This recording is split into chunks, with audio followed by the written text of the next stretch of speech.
Olá, estamos aqui mais um dia estudando a Palavra de Deus e hoje o capítulo que veremos é 2 Samuel 19.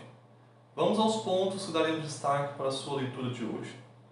Primeiro deles, esse capítulo vem dizer que Davi estava de luto e andava se lamentando em alta voz por seu filho Absalão. Ele gritava: meu filho Absalão, quem me dera ter eu morrido em seu lugar. E ele estava lamentando grandemente. De certa forma que Joabe viu que o povo entrou às escondidas na cidade, sem causar alarde, como se eles tivessem sido derrotados na batalha. E aí o clima geral era de luto e derrota. Então Joabe viu aquilo e disse: não, isso não está certo. Ele então foi até Davi para lhe reprovar a atitude. Ele disse que ele não dava nenhum valor ao seu exército, que havia esforçado, dado a vida para empreender aquela batalha por ele, em sua honra. E agora que eles haviam conseguido a vitória sobre os exércitos de Absalão, e Davi poderia retornar então são e salvo para Jerusalém e assumir novamente o reino, Davi estava se lamentando pela morte do seu filho Absalão, como se nada daquilo houvesse adiantado.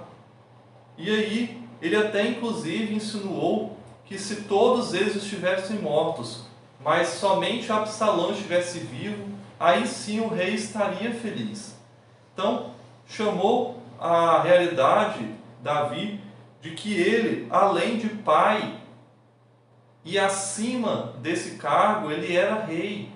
E lhe cabia agora dar a notícia, as boas novas ao povo, aparecer ali como quem ficou feliz pela vitória, pelo que os exércitos haviam feito. E dar palavras de encorajamento aos soldados. Porque se ele não fizesse isso, ninguém ficaria do seu lado. Era como se o povo tivesse lutado em vão. E agora o povo buscaria outra pessoa para ser o seu representante, já que o rei não dava nada por eles. E Davi entendeu que esse conselho ele era sábio e foi isso que ele fez. Segundo ponto, nós vemos que aquele Simei que amaldiçoou Davi quando Davi estava saindo, fugindo de Jerusalém, inclusive tacou pedras ali na comitiva real. Agora, quando Davi estava retornando a Jerusalém para assumir novamente o trono, ele foi até o rei e implorou que Davi lhe perdoasse seu pecado, porque ele disse que estava arrependido do que havia feito, e que para Davi não tratá-lo como culpado, mais do que ele próprio estava se tratando. Mas Abisai, irmão de Joabe, disse que não, ele deveria morrer porque havia amaldiçoado o ungido do Senhor. Mas Davi o perdoou e permitiu que ele vivesse, não deixou que ninguém o matasse naquele momento. E aí temos uma lição para nós. Muitas vezes nós queremos levar a nossa própria vida às afrontas que foram dadas a nós e não escolhemos perdoar. Davi aqui escolheu o caminho do perdão, é o caminho mais difícil, mas é aquele caminho que cura tudo. No terceiro e último ponto, vemos que Mefibosete também foi receber o rei pelo seu retorno. E Davi então lhe perguntou por que ele não havia o acompanhado na sua fuga, por que havia escolhido ficar em Jerusalém. E aí Mefibosete disse que o seu criado o tinha enganado e o deixara para trás quando ele planejava ir junto do rei.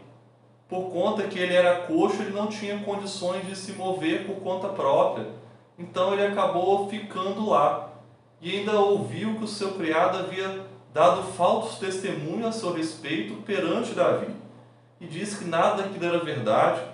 Inclusive apresentou a sua condição desgrenhada e suja como evidência de que estivera de luto desde aquele dia.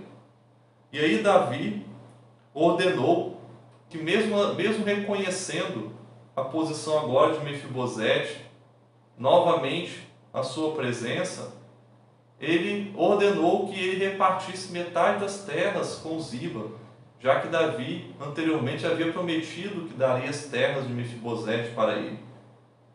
Mas Mefibosete, inclusive, ele disse que Ziba poderia ficar com tudo, porque para ele o que mais importava era agora a presença do rei ao seu lado.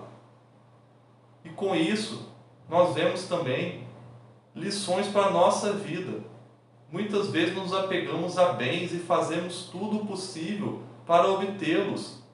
E nos esquecemos que o que mais importa são aqueles que amamos do nosso lado. E às vezes só daremos falta quando os perdermos. Vamos valorizar aqueles que estão do nosso lado, aqueles que amamos e aqueles também que nos amam.